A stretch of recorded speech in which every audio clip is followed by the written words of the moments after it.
You're listening to the Gem Mint Podcast by GFNF. Your weekly breakdown of sports cards, hobby news, and everything in between. Here's your hosts, Jake and Nico. Yo, yo, yo, what is going on, everyone? Welcome back to Gem Mint by GFNF, episode number 10. We have hit the double digits. I thought it was last week, but it is this week. Yeah, we're officially legit now.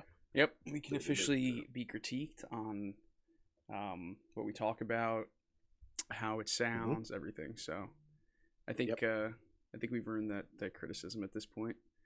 We're officially professionals. So. Yeah, exactly. So yeah, let's hop into this past week. Today is, I guess I should start saying the date. Today is March 23rd, 2022. Because you never know when someone's listening. So right. Yeah, March 23rd officially is spring as well. It was pretty nice. Yeah, I think the 20. I saw Momolas post happy first day of spring. I think it was Monday. I think the 21st is like the official first day of spring. So yeah, pretty nice. It's like been pretty nice actually here in Jersey. Not here. Nah, crummy, cold. Chicago's been cold and rainy. Yeah, it was raining here today, but like temperature wise, it's actually been pretty decent. This is like my favorite time of the year. Just because it's like, I like because it's not baseball season. Well, yeah, baseball, but it's also just like not too hot. But it's also just like cool enough to kind of hang outside and enjoy it a little bit. But yeah, let's hop into the week. Pretty slow for retail, tops, all that stuff. No target drop this week for cards. I think again they're still kind of sticking to the same pattern. Walmart doing their same thing that they've been doing.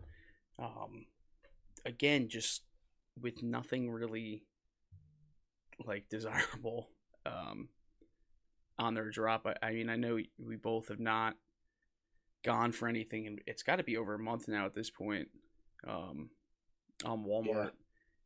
Yeah. I guess it's just that weird time of the year, but like they've always been the lead when it comes to products, but it's kind of taken a swing, and Target's been kind of at the forefront of releasing retail products first. And it might be because like Walmart did have that huge warehouse fire. Like I don't know if we've like heard what was actually there. I doubt they're gonna really say. But let me offer a conspiracy theory that I just concocted in my head 10 seconds ago.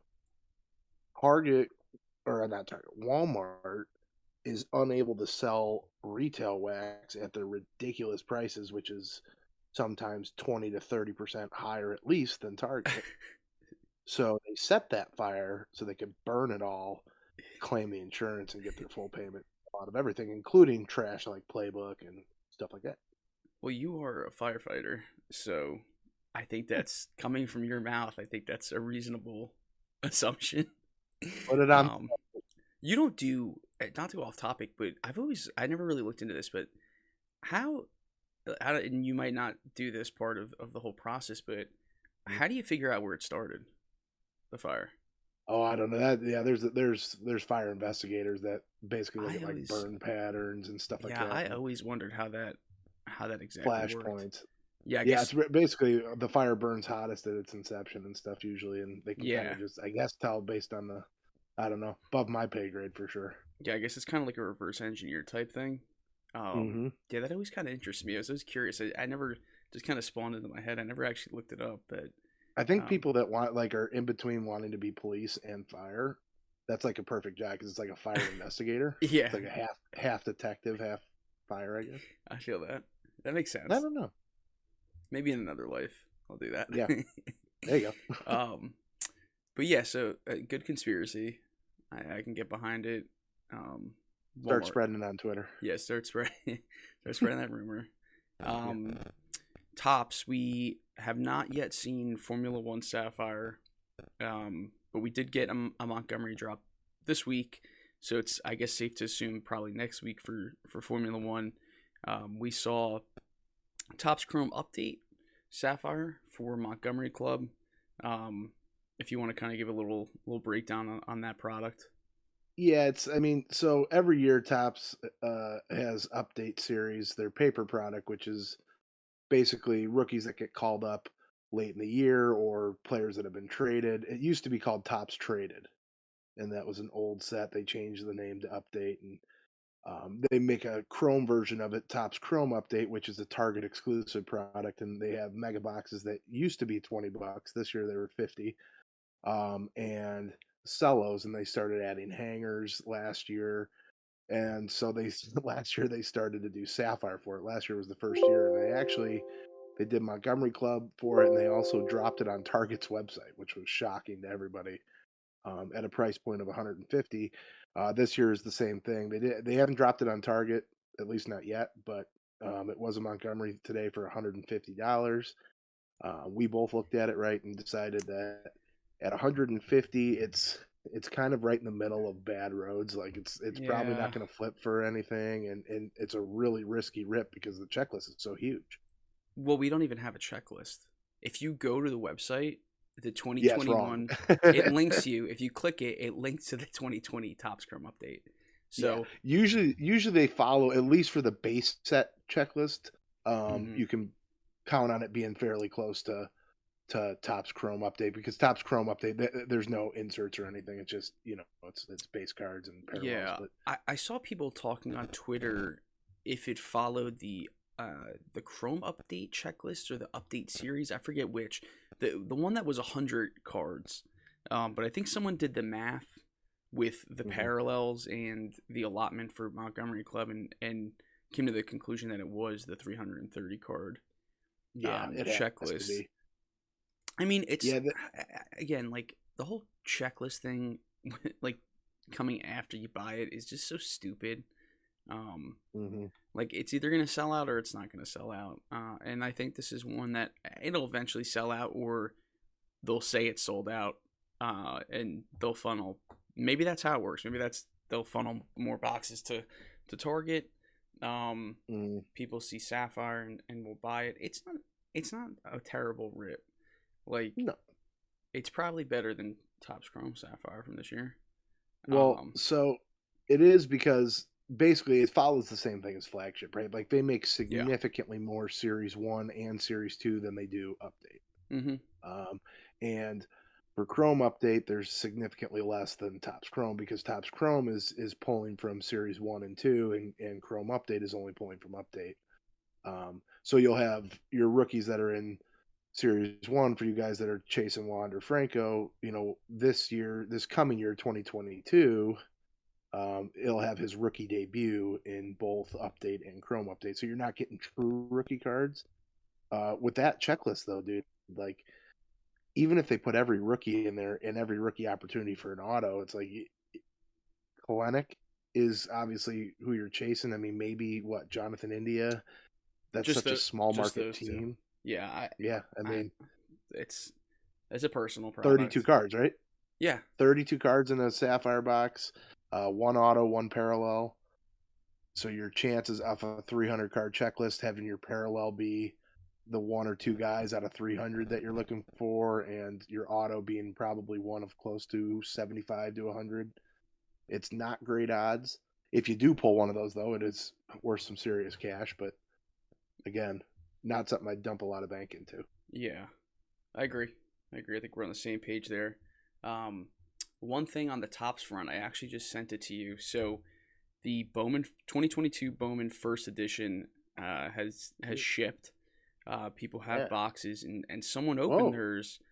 They pulled an auto, but there's no stamp. Oh, I would riot. There's no First Edition stamp. No, there's not, isn't there? Oh, man. So hopefully this is a one-off issue, because it's, I mean, let's be real. First edition, those first edition autos go for how can it be a one-off though? If you think about it, right? Like they're not printing these on different printers. No, well, it's supposed to be pulled from the. It looks like it's pulled from the product, or they Oh messed yeah, up and then stamped. Yeah, they didn't stamp it. Yeah, I thought they might have had standalone autos this year based on the pack odds, but it looks like they are just pulling it again from the main product. Damn, that design is so nice. Yeah, it's beautiful. It's really, really good. So yeah, that'll be interesting to see as more and more of that gets opened. What a shame. Yeah, that kind of sticks. But yeah, let's change gears here a little bit. And Drake, he put up a picture. Yeah, Drizzy, Slump's boy, Drizzy Drake. I think I might be the only rapper that Slump doesn't have a picture with, but yep, so he put up a picture of like how many briefcases of Flawless was it? Like 15? 14. 14? It was 14 of them was $200,000. Yeah, and he like posted searching for a triple logo, man, that Leighton Sports Cards went and pulled like that same day. Yeah, like 8 hours after he started. Like that's gotta be like the most brutal thing ever. I love it. That's really terrible luck. He was doing it with Ken Goldin, right? No, Was it? He was with someone. I forgot. Maybe Goldin just posted about him ripping. I don't know. Interesting. But, yeah, it's. I mean, I don't even know. I don't. I know the basketball market's definitely hurting right now, and we're not huge basketball guys, but I can't imagine $200,000 if you don't pull something extraordinary. You're making your money back on that. I don't think, right? I mean, what's just a base card? Or not base? I guess there's no base, but what's a I don't know. Kareem Abdul-Jabbar. What's a Kareem Abdul-Jabbar autograph out of 25 worth? I mean, probably not that much. Probably not chipping into your $18,000 a box. No, it's. I mean, you're literally like, it's serious gambling, and you got to have the money to be able to do that. I did see on. I was this morning just goofing around on Whatnot, looking at people ripping. Oh, you know what? It wasn't even Whatnot. It was it TikTok? I think it was TikTok. Those backyard breakers. Remember with the whole scandal with the gold Kaboom? Yeah, the Trevor Lawrence. Yep. So that someone bought 6 boxes, I'm sorry, 8 boxes, 4 cases of Flawless from them to rip live on TikTok, and they pulled business. But go ahead, continue. Yeah, they pulled a 101 Luka auto, like the foil 101, and they pulled a 101 LaMelo. They pulled some huge cards. I'm thinking like Drake's probably watching this on TikTok, just pulling his eyebrows out. That's really unfortunate. What can you do? But yeah, I literally cannot believe those dudes are still like a thing. I don't know how you trust them, because you're almost hoping you don't pull a huge card because they're probably going to want to keep it. Yeah, we didn't. We actually picked the wrong box when you paid us $18,000. So like, we're gonna have to keep this logo, man. But we'll open you. We'll get you a new box. Yeah, we'll give you like a box of like score, like a score blaster or something as a consolation prize. Unbelievable. Yeah, I guess it's hard. You want to risk it? Like it's like hard to cancel breakers, which is like I want to know because they're young. I mean, they're young, but young for the hobby at least. I mean, the kids look like they're 23, 24 years old. I mean, where did they get that allotment? I mean, unless they're just, I don't know. They obviously have access to a ton of product because they had nothing but cases of Flawless. Yeah, I mean, if they have the money, I guess, to throw around to buy it, who knows what they're paying too? They could be paying like resale. Yeah, that's true. High. That's true. But, yeah. So, it's in the same realm of Flawless, and there's been a lot of interesting feedback from this. There is the Mint Collective show this week in Las Vegas, and 2 of the bigger breakers, Leighton Sports Cards and Blaze Sports Cards, are doing a 25 case. I think it's 15 hobby, 10 first off the line of Flawless basketball, and it is $40,000 a spot, and it sold out. I want to say pretty damn quick. Oh man, I was just about to get a spot. I know Bummer. it's like really really unfortunate because I also yesterday was gonna be buying my spot. Yeah, maybe they give us a discount if we just bought 4 spots, 2 each. Yeah. We But still got Vince's credit card. we do. Yeah, We do. I want to pull up. So Ken Goldin got a spot shocker. But he had commented on one of their posts, and he got a lot of flack for, and Leighton's actually getting a lot of flack too, for this whole thing. Where the heck is the? Here it is.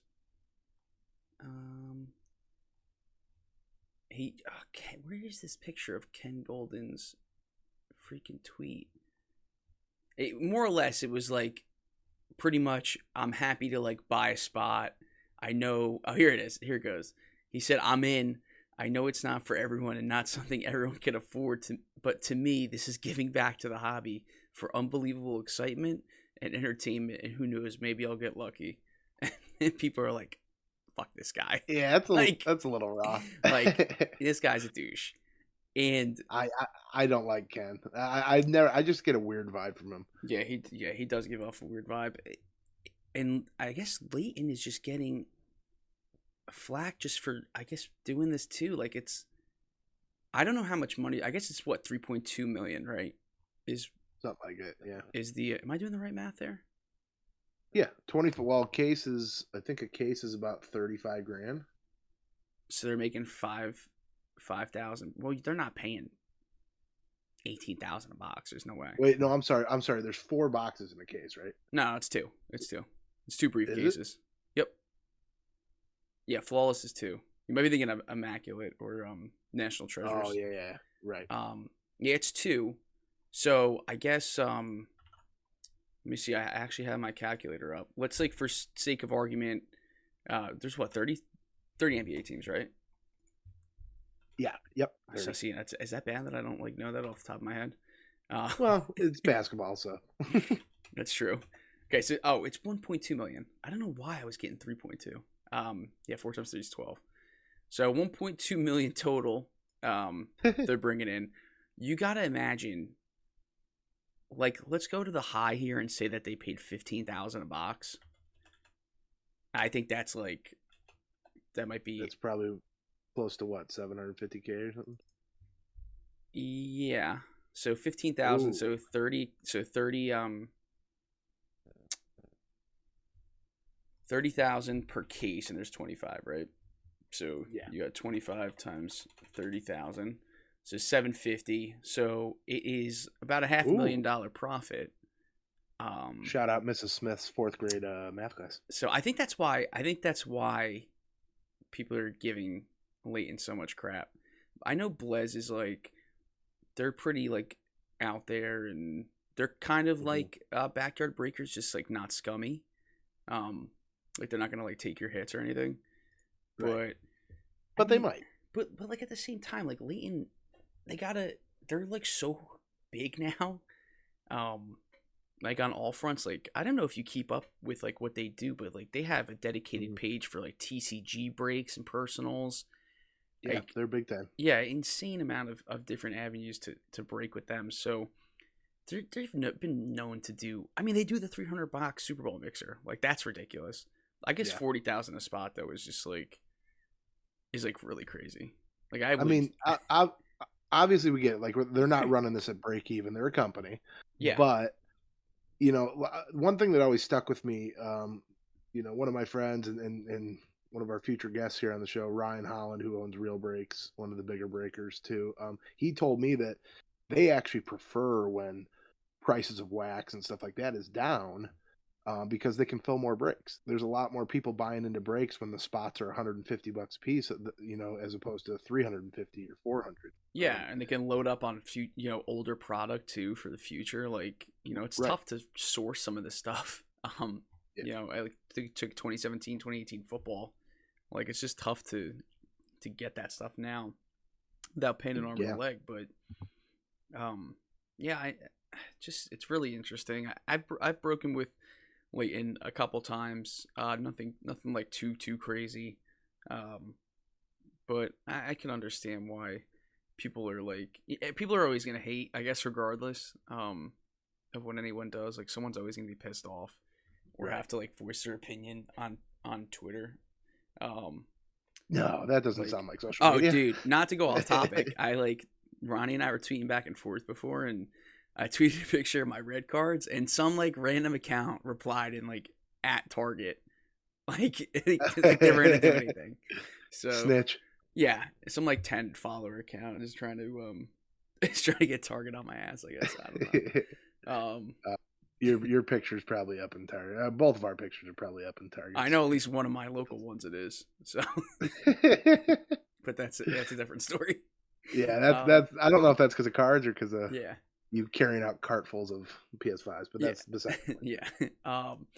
A pretty wild claim / story here. And when we talked about this before we started recording, I had to look it up because I thought it was a little ridiculous, but it is. Yeah. So Forbes wrote an article. And shout out to the guy that wrote it. His credentials include MLB and beach volleyball culture and trends. There we go. I don't think I've ever seen a beach volleyball tweet or like article in my life. Well, it's not about the actual sport of beach volleyball. That's not his expertise. It's about the culture and trends. So it's, I guess, like what's this culture and trend? I don't know how men's banana hammocks fit or the cut and shape of tight swimsuits. I don't know. Okay. Regardless, the title of the article is "Can Wander Mania Fuel a Major Return on Fanatics Investing in Topps Baseball Cards?" So basically, this guy wrote an article saying that Wander is going to essentially be able to fuel this insane purchase, this $500 million purchase. Basically they're saying that Fanatics bought a burning, sinking ship, and thank God for Wander Franco. Yeah, I thought this was like an Onion article, like one of those like satirical. Yeah, no, it's not. It's Forbes. Yeah, no, it's Forbes. It's real. I've seen more and more like news avenues try to get. I know Bleacher Report did. Oh, the one we talked about from Bleacher Report with like the cards that you should invest in. Yeah. Yep. So here's another one that like I don't think they have the right people in front of this. For trying to kind of make a connection, get more readers in the space. So, I think Fanatics had bigger plans than just a Wander Series 1 base card, keeping the company afloat. But that's my opinion. I feel like you probably feel the same way. Yeah, definitely. I mean, don't get me wrong. Fanatics is going to cash in on the Wander craze. Is what, through Topps. Yeah, definitely. But I definitely don't think when they sat down at the negotiating table, they're like, listen, this is a train wreck, but hopefully this one dude saves us. So let's throw, 400 million or whatever. Was it 400 million, somewhere around there? Let's put more on the line than the Tampa Bay Rays. Right. Okay. Yep. Who's got a pretty good farm system, but not worth the $500,000 or $4 million investment, whatever it was. No. But, speaking of guys that save stuff, this is an interesting article that ran on ESPN. This guy has an insane Ken Griffey Jr. collection. 101,000 cards, 1,600 of them are the two rookies between the Tiffany and the Upper Deck. His house it looks like a hoarder house. It's filled to the brim with memorabilia. And basically, he went through some rough life crises and, divorce and stuff like that. And basically Ken Griffey Jr. and his passion for the hobby and stuff he attributes to saving him. But if you go on ESPN, you can see this article and see how insane this collection truly is. It's just floor to ceiling, wall to wall of just incredible Ken Griffey Jr. collection. And actually, I'm a big Ken Griffey fan. Not this big. Growing up. Yeah, no, not this big. This is I don't know, bordering on unhealthy, but definitely cool. It's probably a significant amount of money's worth. I don't know if he has anything super rare, but definitely cool stuff. Yeah, he I think he said. I think there was a post or like a little section in there that asked how much he thought it was worth, or how much he thought it was worth. I think he put it at about a little under $500,000. So it's probably just nothing crazy. The thing that really stuck out to me is the vending machine. Yeah. The Ken Griffey Pepsi vending machine is really sick. Yeah, it's cool. I wonder how much it costs to. What do you think it costs him to build all this? I mean, it's just a lot of crap. like it's just a bunch of stuff. I know, but I mean, stuff costs money, even a little bit. I mean, if you think about it, if he paid $1 per Ken Griffey Jr. rookie card only, he's got, $1 per Ken Griffey card, he's over $100,000. Yeah, wait, maybe this 420,000 is a little low. It seems low, no? I think so. I mean, what's the upper deck 89 upper deck card go for now? It's got to be close to $50-$60 raw, right? Yeah, I think that's about what they go for. So I mean, that right there, just in the upper deck rookies, got 1,600 of them times 50 is about $80,000. Yeah, I don't think he knows what he just has. in those. You also just have let's call him making out $120,000. We'll take everything. Yeah, he might have no idea what the hell he has, but yeah, it's pretty cool. I mean, if there's a guy to collect Griffey's, like, a pretty good one to have the kid 100,000 cards of. Yep. We kind of touched on Mr. Ken Goldin a little bit before, but this was news to me. He has a Netflix show coming out. Gosh. The Golden Touch. I'm sure. So it's produced by Peyton Manning. So Ken's gonna buy and sell cards. It's so weird. Netflix. I gotta imagine this is not gonna do wonders for him. I mean, we're as involved in the hobby as anyone. I'm not watching it. No, I'm definitely not watching it. No way. It's gonna be cringy. Oh yeah. I mean, he's not a smooth man. I don't know if you've heard him talk at length, but like, he's awkward. He kind of looks like that greasy car salesman that's really trying to get you to buy like an old minivan and like really pushing the specs on you. Yeah. He's not my type of dude. No, you're driving off in that minivan. Yeah. No, we'll see how like the reviews are on it. Maybe we'll read some critic reviews or something, or we'll get someone in the server to watch it and give us feedback. I mean, if you're stacking the Golden Touch, which is a ridiculous name, by the way, up against Drive to Survive or something, I'm probably watching Drive to Survive. What would you have named it? F1 series. I don't know. I'm trying to think. I probably would have tried to shut it down before it got to this point. It wouldn't have been like had a name.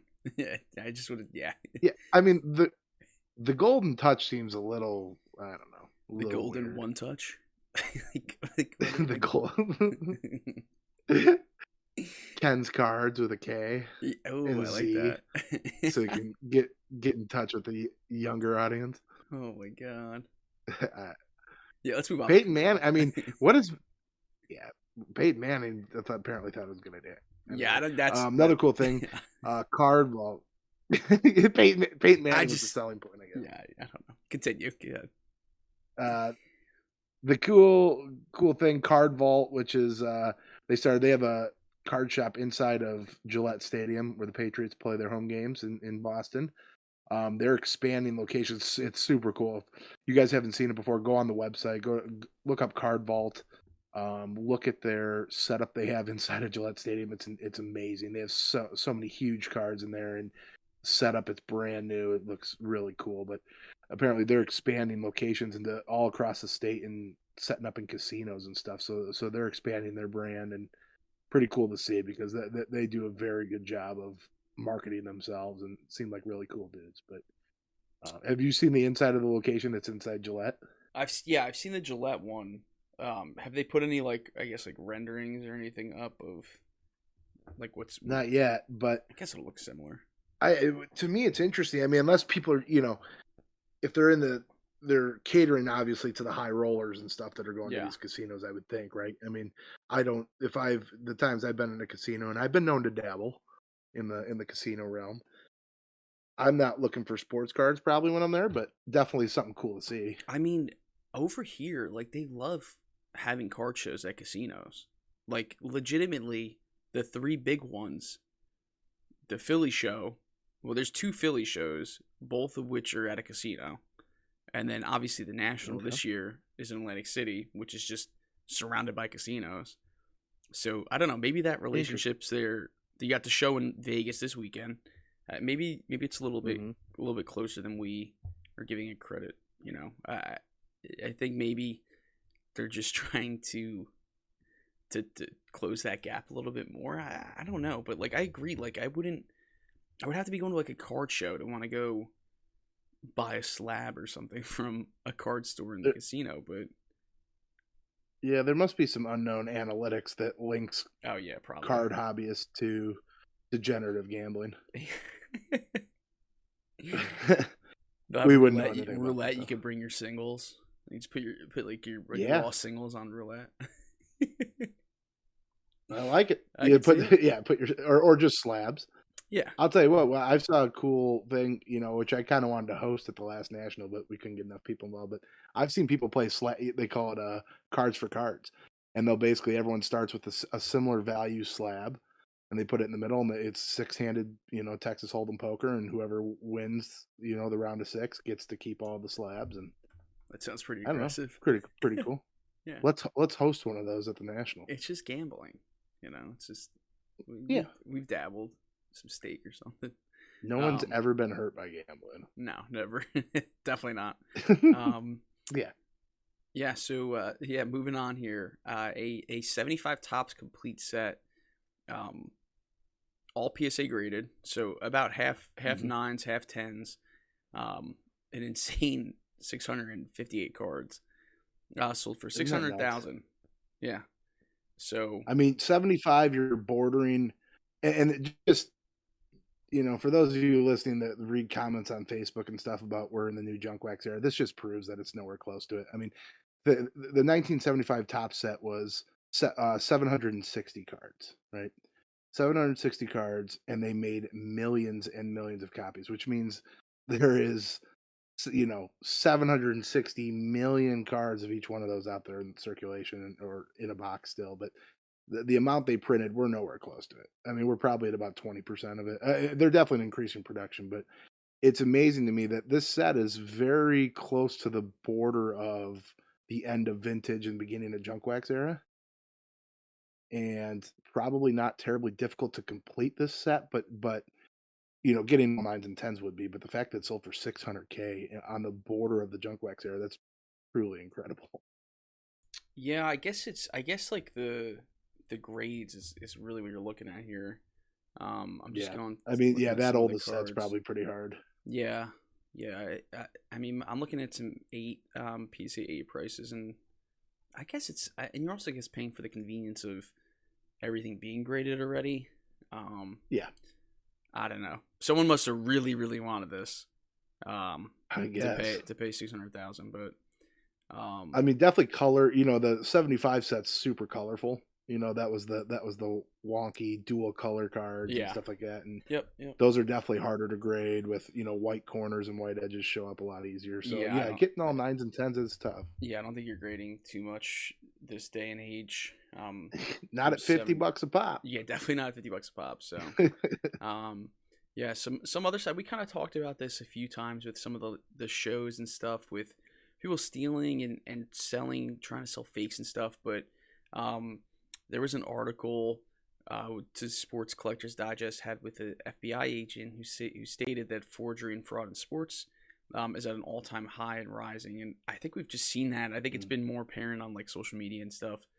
Like dudes that are faking, like I think like the way most of these guys are trying to do it is like the raw card reviews. Yeah. Because it's easier to fake like a Mike Baker reviewed sticker than like a PSA slab with like a cert number and stuff. So, it's in raw. I mean, if they can get the type of paper right. I mean, we saw this across not just sports cards, over the sports hobby in general. Like didn't we talked about a couple weeks ago on the podcast that they caught that shipment of like fake Super Bowl rings coming in. Yeah. right? They seized all those fake Super Bowl rings stuff. So there used to be a documentary, and I think it was on Netflix, that talked a little bit about this, about how people were forging sports cards and stuff like that, which was crazy. But you got to be careful. I mean, it goes to show, if you're dealing in high end stuff, you're better off just buying something that's been authenticated and graded, unless you're Logan Paul. Then you're not. Yeah. But for the most part, if you're buying something that seems way too good to be true, chances are it probably is. Yeah, it's I think it's just more prevalent with like the single cards and the slabs and the wax right now. But who knows? Like, wax is so, sought after, sealed wax from older years. Right. Even like just a couple years ago, baseball. You just got to be careful with it. We haven't seen too much concern with wax. I guess with cases, it's more of a concern than like individual boxes. But who knows? Maybe we'll see fanatics get into like actually like authenticating sealed boxes. That could be an interesting space for them to get in. So who knows? Maybe they'll definitely a market for it. Yeah, maybe they'll wrap the boxes when they ship them when they take over. Yeah. With like an additional authentication. Yeah. I don't know. Like a StockX sticker. Maybe. Dude, who knows what they're going to do. Yeah. Yeah, but some pretty cool stuff in the hobby this past week. Yeah, that's basically not bad. Okay. Pretty interesting couple articles, but let's switch over to Sports World. Yes. What's going on? We saw some major movement in the NFL, right? Yeah, there's some pretty big stuff going on. Just run through here. So Winston is back with the Saints, which I think probably most people kind of. Do you not like Famous Jameis?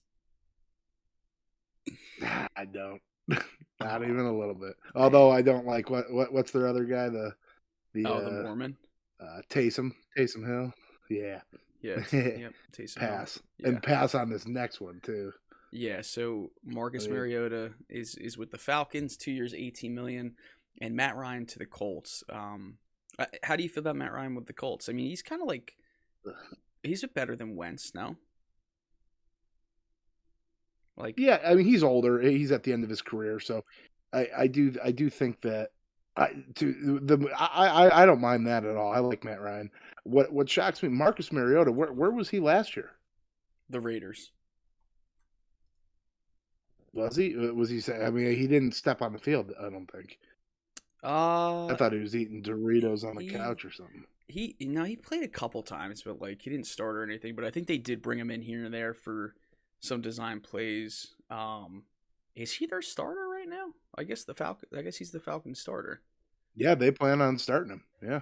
Yeah, that's always bull crap. I guess you gotta imagine they're gonna draft a guy, but who knows? Maybe he has like a resurgence and comes back.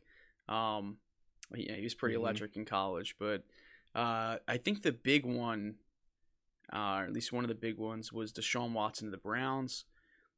Baker is crying on social media, requesting a trade. That happened before this happened. But the Browns gave away 3 first-round picks and 2 fourth-round picks and a third round. Wild. I mean, Desean Watson is really, really good, so I don't hate it. There's no guarantees with quarterbacks or picks in the NFL, so I'm all about. He hasn't played in over a year though, so we'll see. I mean, I think is he going to be Desean Watson that we've seen 2 years ago? I think he will. I don't think he's going to miss a beat. Honestly, I think he's got. Yeah. I think he's got that kind of talent. Couple others. Russell Wilson to the Broncos. They got 2 first rounders, a second rounder, a third, and a fifth for Drew Lock and Noah Fant. Yuck. Seattle took one on the chin there. Yeah. One of the interesting ones, I think that kind of like took a lot of people by surprise, like in the public eye, Devontae Adams was traded from the Packers to the Raiders for a first and second round pick. He wanted to play with Carr, who he played with in college. Apparently Aaron Rodgers knew about this before he signed. Are you buying that? I don't think so. Yeah. I think that's damage mitigation by the Packers. this seems like typical. Obviously, you're either on the side of the Packers or Aaron Rodgers during that whole thing last year, but this seems like what Aaron Rodgers was saying the Packers were doing to him prior to all this. Who's he throwing to? Know. Dude, okay, so I looked at this stat. He's got Randall Cobb, who's washed up and old, and he's fine or whatever. He's a good wide receiver number 4. But so if you added up all the yardage from the current Packers wide receivers, it's like 600 yards. Oh God, total. Yeah, I know. I know Marquez Valdez-Scantling is a free agent too, and there's talks about him going to the Chiefs. So yeah, that's rough. Poor Aaron Rodgers, but not poor Aaron Rodgers. He's getting paid a lot of money. Yeah, that's true. I mean, one thing on the Desean Watson. Did you see how they structured his contract? No. To stay under the cap? No. Well, no. So obviously they're anticipating him being, missing some games for suspension. He hasn't been suspended yet. So I think he's getting paid like $1 million this year. So he loses no money, pretty much. Yeah. Okay. Smart move. Yeah. I didn't even think about it that way, but it makes a lot of sense. One of the last ones was, and it happened today. Tyreek Hill. I guess the Chiefs just couldn't pay him or didn't want to pay what he was looking for. He went to the Dolphins. Has one more. He wanted an extension. He had one more year on his contract. And I think the Chiefs probably, in my opinion, thought we're probably not going to be able to re-sign him, so let's at least get something for him. Oh, but they got something. But I don't think any of those draft picks they got. How many did they get? 5, right? Yeah, they got 5. I don't think any of them were a first round. If I'm not mistaken. I don't know if I saw the exact picks. I saw what the Jets tried to offer them, because it came down between the two of them, and it was pretty damn quick. They tweeted it, and then within an hour, he was traded. Okay. So there is one first rounder. It's this coming one. It's the 2022 first round pick. So yeah, they gave up their their 2 top picks in 2022. But they retained their 2 first rounders in 23. So yeah, pretty interesting. But we're about to find out how good Tua actually is. Yeah, I think he'll be okay. I think with him and with Tyreek and Jalen Waddle, I think they're going to do a lot of short. I think it's going to look a lot like the 49ers offense, with Samuel and Ayuk. The problem is their offensive line. They were last in the league. Yeah, they're gonna have to strengthen that, but I think elsewhere they're pretty strong defensively. They're pretty strong. Yep. So they could make some noise next year in that division. So did you see the hobby react to it? I mean, all of a sudden people were buying Tua like crazy today throughout the day. As soon as that news broke, they're like, okay, time to get some Tua. They can keep it. Yeah. So that's it for NFL. MLB, a little bit more boring, I guess. Yeah. I like it. Yeah, I do too, but it's just a little dry. But Pete Alonso, void arbitration, 1 year, $7.4 million. Nick Castellanos, he's the one that something bad happens every time he hits a home run, right? Yep. Yeah, so yeah. that might be the funniest thing ever. Man. But 5 year, $100 million with the Phillies. He's worth it too. I like Castellanos a lot. Yeah. It's a lot of home runs, caused a lot of natural disasters. Vladdy avoided arbitration, 1 year, $7.9 million. Correa got paid by the Twins, 3 years, $105 million. The Twins absolutely fleeced the Yankees by taking their catcher and infielder and dumping Josh Donaldson's, and then taking Correa from the Yankees. So shout out to them. They still can't beat us in the playoffs, but they beat us here. Chris Bryant, I think we might have touched on this last week, but 7 years, $182 million with the Rockies. Interesting. Freddie Freeman, I don't think we knew about this last week. 6 years, $162 with the Dodgers. Yeah, it was pretty much all but kind of solidified that he was going to the Dodgers. And then Soto got a 1 year, $17 million deal. He is still waiting on that long term, which you got to imagine is coming next year. from someone. Yeah. Oh, definitely. I have to assume it's got to be the Nationals. You think Nationals will give him up best hitter in baseball? I need the Yankees to get him, but no, I'm not gonna say that. Would be terrible. He Then I can't root for him anymore. He would look so good in pinstripes. Yeah, Cubby blue one. No way. Yeah, so we do have the Ohtani rule, which I guess are we calling it that? Or is that like No. So the universal DH was agreed upon, right? We knew that. Mm-hmm. The Ohtani rule that was agreed upon, I can't remember if it was today or yesterday. That's the term they used. Is basically if a pitcher is pitching and also hitting in the game, so they're not utilizing the DH, the pitcher can stay in the DH spot, but they cannot do a double switch on it. So basically, if a pitcher starts the game hitting like Ohtani would and comes out of the game for pitching, he can stay in the DH spot. So that's the new Ohtani rule that is universally applied. So interesting. Yeah, I like that. I don't mind it. Yeah, for sure. I like universal DH. I think it's unfair that only the AL had it for. We need equality in the DH spot. We got it. Yeah. We have the MLB's top 100 prospects for this year. I think the top 5, top 10 is kind of what everyone was mostly expecting. From 1 to 10, we have Bobby Witt, Adley Rutschman, Julio Rodriguez, Spencer Torkelson, Riley Green, Grayson Rodriguez, Gabriel Moreno, Volpe, C.J. Abrams, and Francisco Alvarez, rounding out the top 10. What do you put? Give me your top 3, and I'll give you my top 3. My top 3, any order? No, in order. In order. If you had to give it in order. J-Rod, Bobby Witt, Riley Green. Okay, I would probably go. I'm with you on 1 and 2. I would go J-Rod, Bobby Witt, and to be honest with you, I really like C.J. Abrams. I'm probably between him and Torkelson, but I you know what? I'd probably go J-Rod, Bobby Witt, Torkelson. Yeah, I like Abrams too, and I like Volpe, but they both just need a little bit more time. Like Abrams was out for injury. Volpe's only played single A. But it's going to be an interesting year. It's like a lot of people loaded up on a lot of these guys. A lot of these guys' cards are doing insane numbers. So it should be exciting to see who gets. Got to imagine Bobby Witt's going to be up soon. Same with Rutschman. J-Rod too. I mean, they have J-Rod listed as MLB. Yeah. I mean, I think MLB level. So I think you see Torkelson and possibly Riley Green this year too. Yeah. I think both will be up. So a lot of big names should be coming up, and then a lot of names moving up in the list. So, I mean, Bobby Witt already blasted a bomb. J-Rod's out there stealing bases, looking like the fastest man on the field. So good start for those guys. He's a 5-tool guy. That kid's gonna be a stud. Hell yeah, he is. Hell yeah, I can't wait.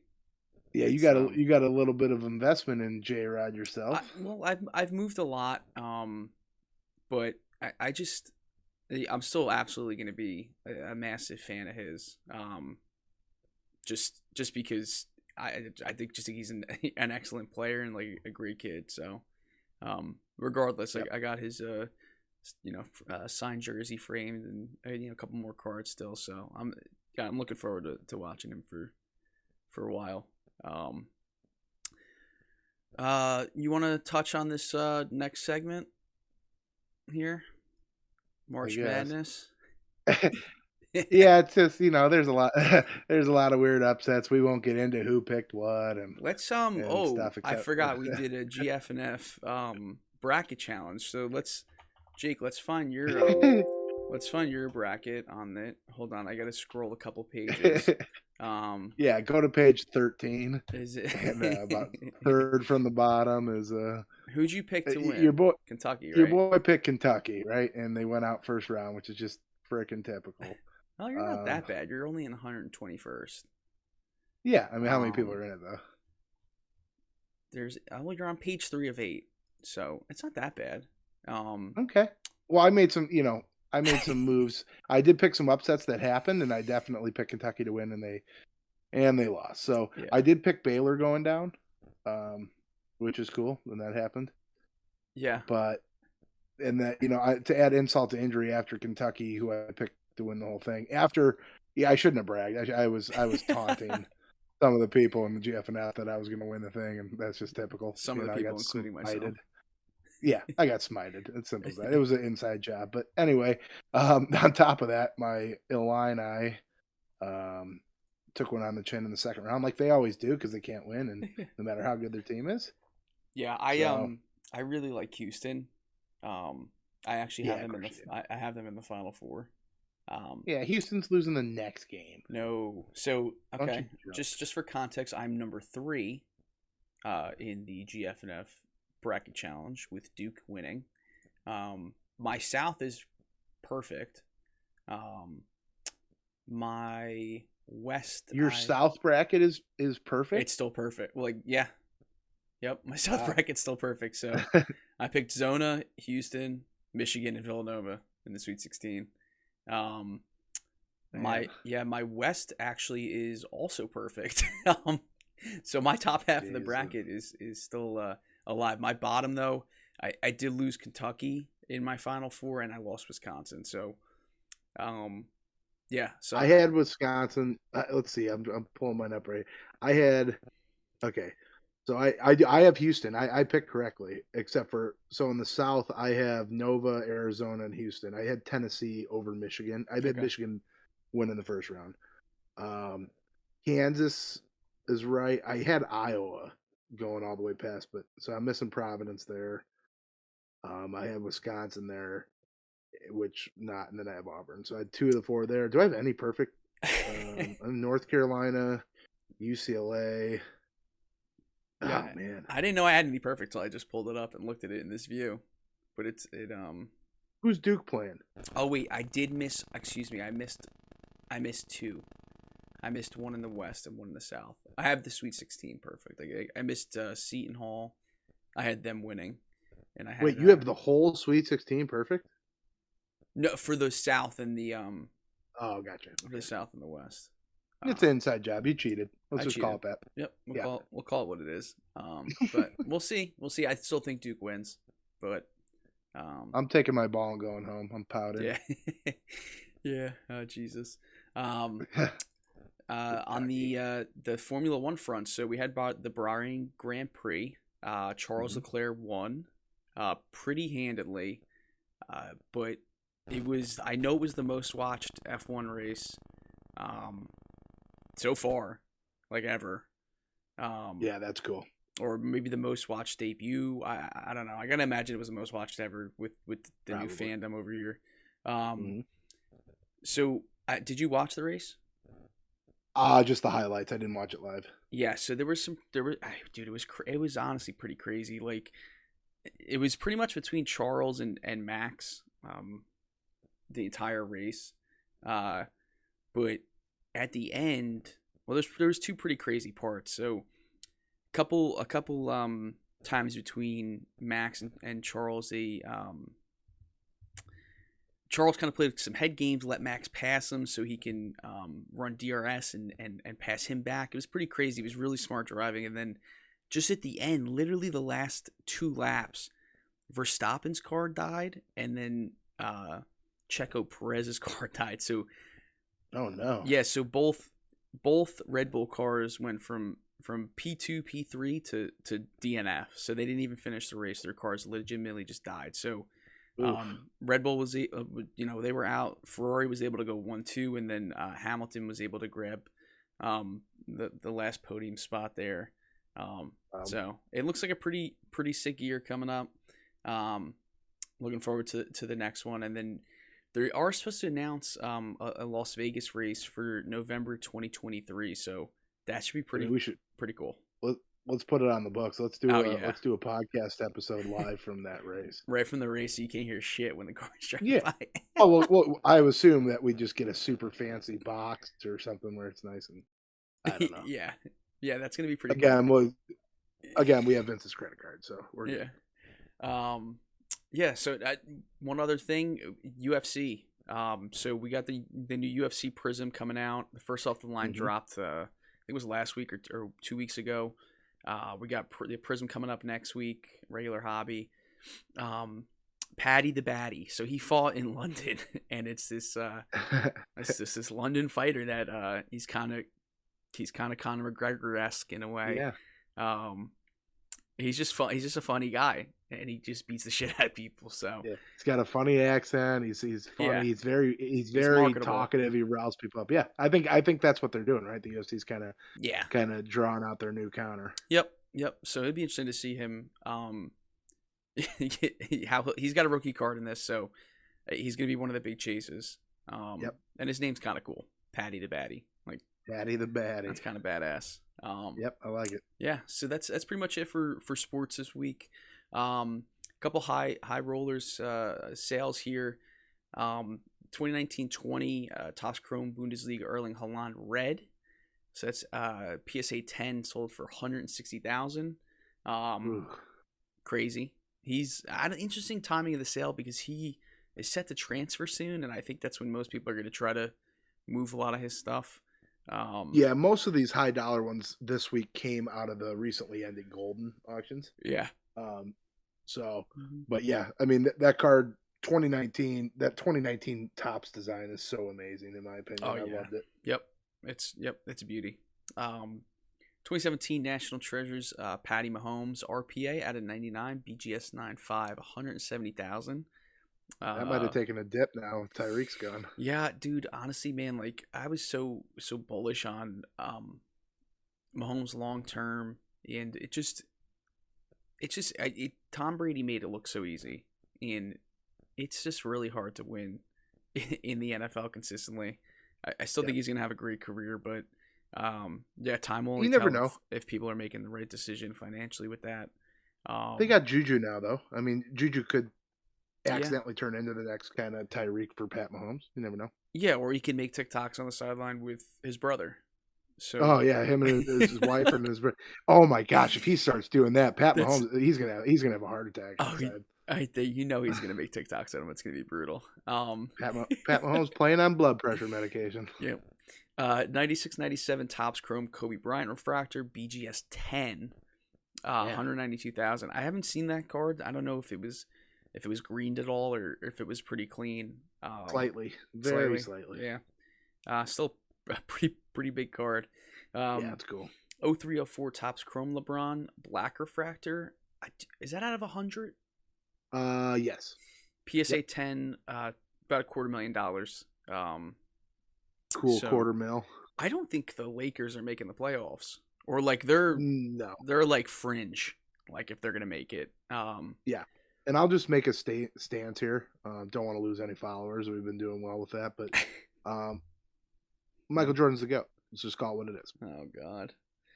Well, all right. We'll have that conversation another time. It's the absolute truth, though. This card's pretty sick. 2000. I actually saw this card at the Philly show. 2006 Futura Grand Prix, Lewis Hamilton rookie. So it's like his legitimately first card. PSA 9 for $312,000. This is one of the toughest cards to not only find, but to get graded because a lot of them are trimmed or were cut and just don't meet like mid-size requirement. So he's so young in that card, dude. Yeah, it's tough to find that card. I don't even know what the pop is, but it's got to be super, super low. I bet. Yeah, especially if you're trying to grade it these days, it's going to be tough to find one that could even pass. 86-87 Fleer Basketball Complete Set, PSA 10, 131 out of 132. Is that? Yeah, so out of the 132 cards, 131 of them are PSA 10s, including the Jordan rookie. It didn't say which one was a 9, but I would have to assume it's probably one of the sticker ones that had like gum, had the gum stuck to the back of it or something. How do you, in good faith, collect this set and leave one of them not a 10? That would drive me absolutely insane. I know it. It's probably a card that in correlation that ended up on the back of the pack every time. Seriously, that's what I would guess. Dude, that would bug the hell out of me. 2003, 2004 Upper Deck Exquisite, LeBron James RPA at a 99, BGS 8 with a 9 auto for a cool $960,000. So Upper Deck Exquisite still continues to just do monster numbers. I don't think any surprise there. And then a couple big pulls. The 101 Hamilton foil fractor Puma relic from the paper product for 2021 F1 was pulled. Pretty cool card. That's so cool. Yeah, it's pretty dope. It was nice to see that relic, dude, because we were so disappointed in the relics when that product came out. Remember, it was just plain white napkins and just plain color napkin relics. Yeah, it still is like. I mean, I guess it's kind of cool, the Puma. But yeah, wish they did a little bit more with that. Trey Lance, his Playbook Vault RPA triple booklet, was pulled by VC Rips. So a lot of really like nasty cards come from Playbook. I know it's not like the most like glorious product and like most sought after, like, you know, for long-term holds, but some really, really sick cards come from that. And then one of the big ones, the Mick Shoemaker Superfractor Auto 101 from Chrome this year. It did come back a PSA 1010. I don't know if it's going to auction or what the guy's plan is with it, but probably I would have to assume. Yeah, probably like the biggest rookie chase card, because there's only like 2 in F1 Chrome this year. So a lot of big autos been pulled already from it. But what do you think something like that goes for? I guess it all depends on what someone's willing to pay, but I mean, do you think that cracks 100K? Probably, yeah. Yeah. Because like, I mean, he has autos in last year's too, I'm pretty sure. But he had like a Future Stars card last year. But I mean, 2021 Chrome has been doing numbers on the single market. So that market doesn't look to be slowing down anytime soon. No, it does not. At all. So upcoming this week, I think hopefully see some Chrome F1 blasters here. We didn't see them yet. I mean, they got to be a thing. Like with Blowout selling them, you got to imagine they're somewhere. Well, are they selling them or are they selling pre-order? I think they were like sold out. Yeah. So ever since last year's Topps Chrome, you know, where they discontinued the cellos with the pink refractor packs. Yeah. You know, because of their production issues, it makes me nervous. Like they just got so far behind. They're saying, you know, well, let's scrap this. Who knows though? They may still pop up. Yeah, I think they will. And then of course we mentioned it before, F1 Sapphire. Fingers crossed for Montgomery Club access first. Shout out to the 582. They better not do us dirty. I swear to God. Gosh. They don't give us F1 Sapphire for Montgomery. There's gonna be all right. Yeah, people are gonna riot. So I'm booking a flight to Scranton, PA, and I'm gonna cause some mayhem. I could drive there in like there we go, pretty quick. So meet you there. Let's bring pitchforks and yeah. Yeah. Other than that, I think that's pretty much it for the week. Anything else on your end, Jake?